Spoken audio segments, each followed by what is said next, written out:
Now we'll watch the play, which will be presented to you by the English Theatre Group. Our story takes place in ancient Greek, Athens. A tremendous story which tells about noble people fighting for their love and poor villagers working hard to achieve their goals. You'll also see some fairies, both helping them and blocking their ways accidentally. Şimdi ise İngilizce tiyatro grubu tarafından sergilenecek olan Shakespeare'in başyapıtlarından biri Bir Yaz Gecesi Rüyası tiyatro oyunumuzu izleyeceğiz.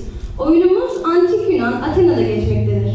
Hikayemiz asil insanların aşk için ve fakir insanların yaşamlarını sürdürmek için verdikleri azimli mücadeleleriyle birlikte onların hikayelerine istemsiz dahil olan perilerin başından geçen olayları konu almaktadır.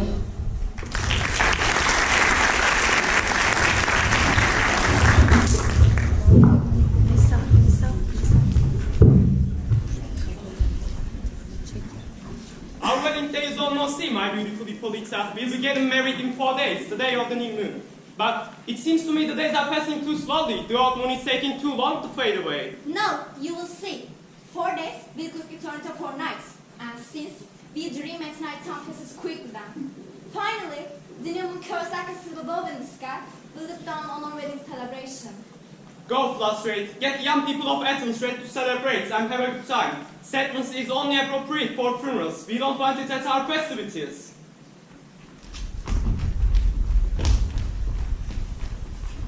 Long live Theseus, our famous and respected Duke. Thanks, Prodigious. What's new with you? I'm here, full of anger, to compare my daughter Hermia. Step forward, Demetrius. My lord, this man, Demetrius, has my permission to marry her. And step forward, Lysander. But this other man, Lysander, has cast a magic spell on my child's heart. You, Lysander, you pretend to be in love with her, singing fake love songs told at her window by moonlight, and you captured her imagination by giving things that can really influence the impression of a young person. And my wish to do, if she won't agree to marry Demetrius right now, I ask you to let me take the right all fathers have nothing. Since she belongs to me, I can do what I want with her. As law says, I can either make her marry Demetrius or have her killed. What do you have to say for yourself, Hermia? Think carefully, pretty girl. You should think of your father as a god, since your father doesn't want him to marry you. Demetrius is an admirable man. So is Lysander. You are right, Lysander is admirable too. But since your father doesn't want him to marry you, you have to consider Demetrius to be the better man. Your Grace, please forgive me. But tell me the worst thing that could happen to me if I refuse to marry Demetrius. You'll either be executed or you'll never see another man again. So think carefully what you want, Hermia. Then decide whether you could stand to be a man forever, living your entire life without a husband or children on earth. A married woman is like a rose who is picked and made into a beautiful perfume. Just fades away, while crystals just fades away on the stem. I'd rather fade away than marry to someone I don't love. Take some time to think about this. By the time of the next new moon, the day when Hippolyta and I will be married, be ready either to be executed for disobeying your father, to marry Demetrius as your father wishes, or to take a vow to spend the rest of your life as a virgin, the moon goddess. Please give in, sweet Hermia. And Lysander, stop acting like she's yours. I've got more of a right to her than you do. Her father loves you, Demetrius, so why don't you marry him and let me have Hermia? It's true. Rude, Lysander. I do love him, and that's why I'm giving my daughter to him. My lord, I'm just as noble and rich as he is. I love Hermia more than he does. And beautiful Hermia loves me, which is more important than all those other things I'm bragging about. Demetrius made that sweet lady Helena fall in love with him. She adores this unfaithful and horrible man. Anyway, Demetrius and Aegeus, both of you, come with me. I want to say a few things to you in private. As for you, beautiful Hermia, get ready what your father wants, because otherwise the law says that you must die or become a nun, and there's nothing I can do about that. Come with me, Hippolyta, Demetrius and Aegeus. I want you to do some things for our wedding, and I also discuss something that concerns you both. We're following you not only because it's our duty, but also we want to. What's going on, my love? Why are you so pale? Probably because my cheeks roses need a train, which I could easily give them with all the tears in my eyes. Oh, honey, listen. In books they say that true love always faces obstacles. Either the lovers have different social standings. Oh, what an obstacle that would be. Imagine being too high on the social ladder and falling in love with someone beneath you. Or else they were very different ages. How awful, being too old to marry someone young. Or else their guards and advisors said no. What hell to have your love life determined by someone else. Or even if the lovers are a good match, their love might be ruined by war, death, or sickness. So the affair only lasts an instant. That's some intense thing like lava quickly destroyed. If true lovers are always thwarted, then it must be a rule of fate.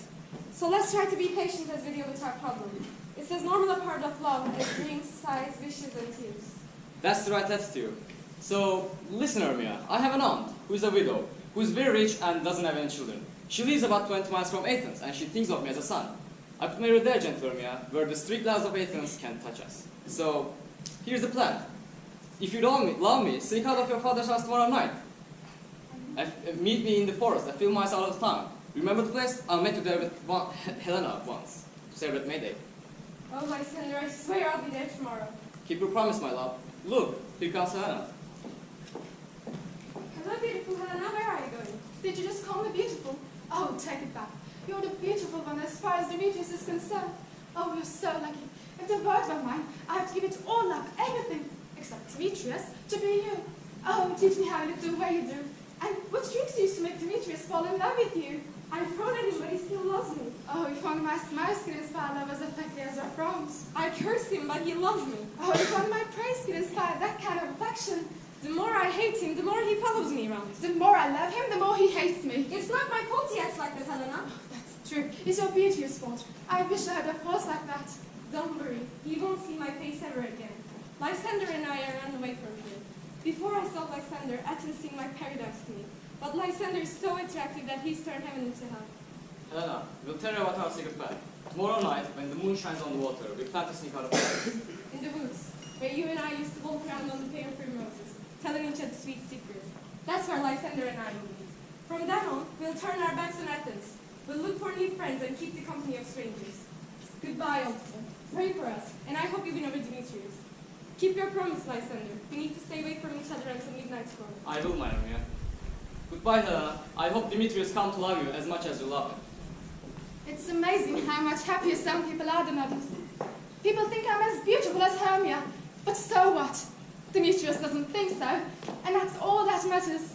He refuses to admit what everyone else knows. Like you make better things beautiful. When we are in love, we don't see with our eyes, but with our minds. Before Demetrius ever saw Hermia, he shoveled me with promises and swore he'd be mine forever. But when he got all head and buttered over Hermia, his promises melted away. I'll go tell Demetrius that Hermia's on the way tomorrow night. He'll run after her. If he is grateful to me for this information, it will be worth my pain in helping him pursue my rival Hermia. At least I get to see him when he goes, and then again when he comes back.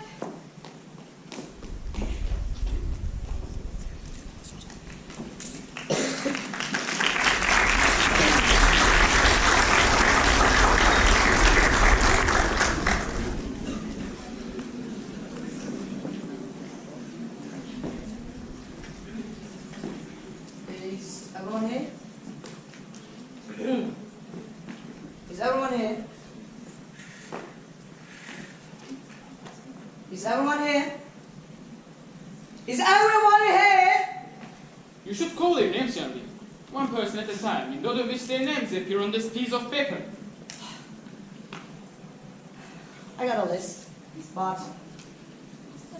Ooh. What is the list? Do you have the list? The list that's the names on it. It's your list, I don't know. Oh, okay. Oh, well then, yeah, I'll just read out Okay the then. name then. First, Peter Queens, tell us what the play's about. Then read the names of the actors and then shut up. Huh. Alright. Our play is called A Very Tragic Comedy about the horrible deaths of Pyramus and Thisbe. Oh, let me tell you, it's a great piece of work and very funny. Now, man, get out there. Answer when I call your name. Nick Bottom the Weaver. Here, tell me shut up, play. Bottom, you've been cast as Pyrrhus. What's a Pyramus? A lover or a tyrant? A lover who kills himself very nobly for love. Oh, I'll have to crack to make my performance believable. I'll make tears pour out of their eyes like rainstorms. I'll moan very brilliantly. Name the other actors. But I'm really in the mood to play tyrant. I could do a great job with Hyperus or any other part that requires ranting and raving. Like this, listen. The raging crowds and shivering sharks will break the locks of prison gates, and the sun god's car will shine from far away and make and mar foolish fate. Oh, that was truly inspired. Name the directors. By the way, my performance was just like in the Southern Records. The tennis star. 11 would have to be with here, of course. Flute, the bellows repairman. Dear Peter Queens. Flute, you're going to play the role of Tisby. Who is this man? I don't know. Tisby is the lady from It's Lovely. No, don't make me play a woman. I'm growing a beard. That doesn't matter. You'll wear a mask and you can make your voice as high as you want. In that case, if I can wear a mask, let me play the Tisby too. I'll be Peter Pyramus first. Tesney, and then in falsetto. Oh, Pyramus, my dear lover, I'm your dear Tesby, your dear lady. No, Pyramus, bottom, you're Pyramus, flute, and you Tisby. That's it. All right, go on. Robin Stanley, the tailor. You're going to play Tisby's mother. Thompson, the handyman. Here, Peter Queens. You'll be Pyramus's father. I play Tisby's father myself. And Snug, the cabinet maker. You play the part of the lion. So, that's everyone. I hope this plays well now. Do you have the lines mark written down? If you do, please give it to me. Because I start learning the lines, it takes longer time to learn things. There is nothing to learn, just roaring. Let me play line 2. I roar so well that Luke will say, let him roar again, let him roar again. If you roar too furiously, you scare the dishes and the other ladies and make them scream, and that will get us all executed. Yeah, that will get every single one of us executed. Then I roar as gently as a baby doll. I roar like a sweet, peaceful nightingale. You can't play any part except Pyramus, because Pyramus is a good-looking man, the most handsome man that you could find on a summer's day, a lovely, gentlemanly man. Well then, I'll do it. What kind of beer should I wear for the part? Whatever kind you want, I guess. I will wear either color, the straw color beard, or a sandy beard, or one of those bright yellow beards that's color of a French coin. Yeah. But, gentlemen, meet me in the Duke's Forest, a mile outside of town tomorrow. I'll make a list of the props we need for the play. Now, make sure you show up. All of you. Don't leave me in the lurch.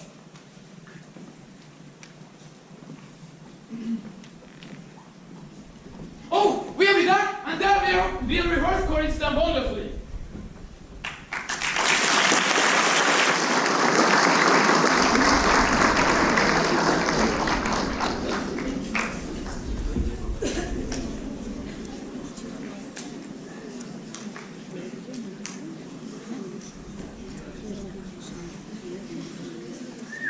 Hello, Sprit.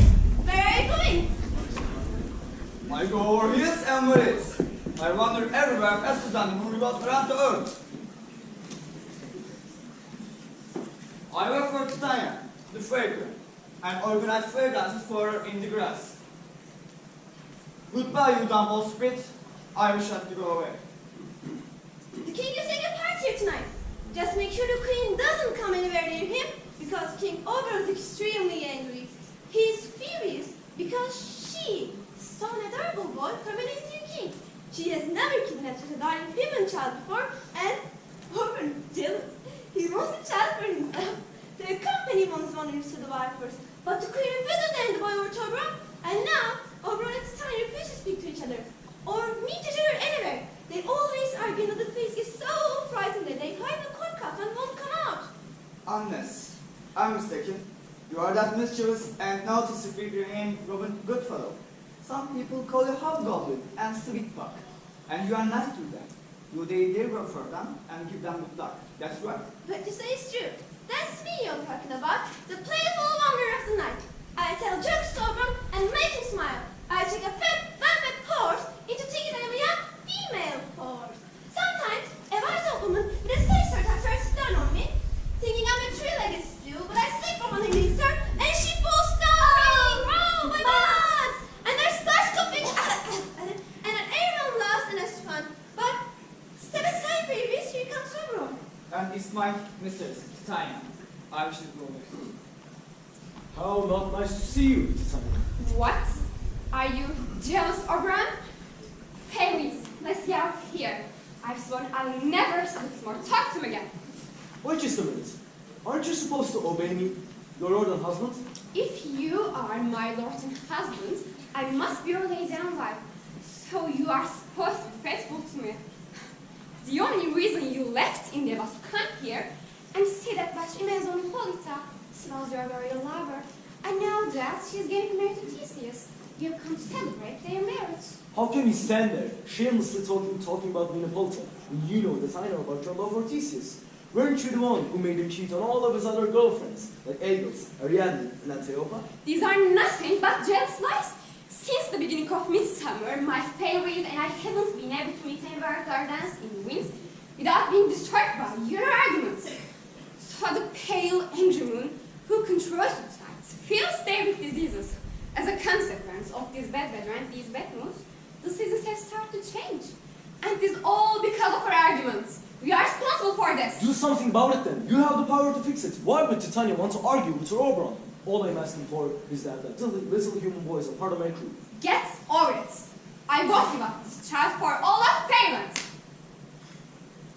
His mother was one of my worshippers, and we always used to gossip together at night in India, sitting together by the ocean.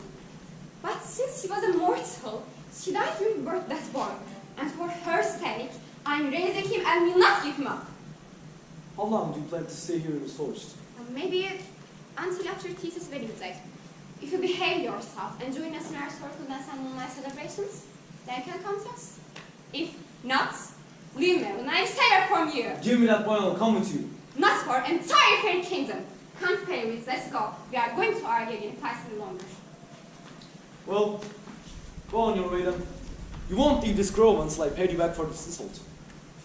My sweet Puck, you remember the time I heard a mermaid sitting on a dolphin's back singing a sweet and harmonious song? Yes, I remember. That same night, I saw Cupid flying from the moon to the earth with all of his arrows ready.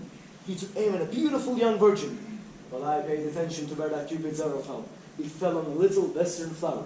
Young girls call it love and idleness. Bring me that flower, I showed it to you once. If its juice is put on someone's eyelids while they're asleep, that person will fall in love with the next living thing he or she sees. Bring me this plant, and get back here before the sea monster has time to swim 3 miles. I could go around in 40 minutes. When I have the juice of this flower, I will trickle some drops of it on Titania's eyes. She will fall madly in love with the next living thing she sees, even if it's a lion, a bear, a wolf, a bull, a monkey, or an ape. And before I make her normal again, I can cure her by treating her with another plant. And make her give me that little boy as my page. But who's coming this way? To make myself miserable, and then listen to her conversation. Look, I don't know you, so stop following me.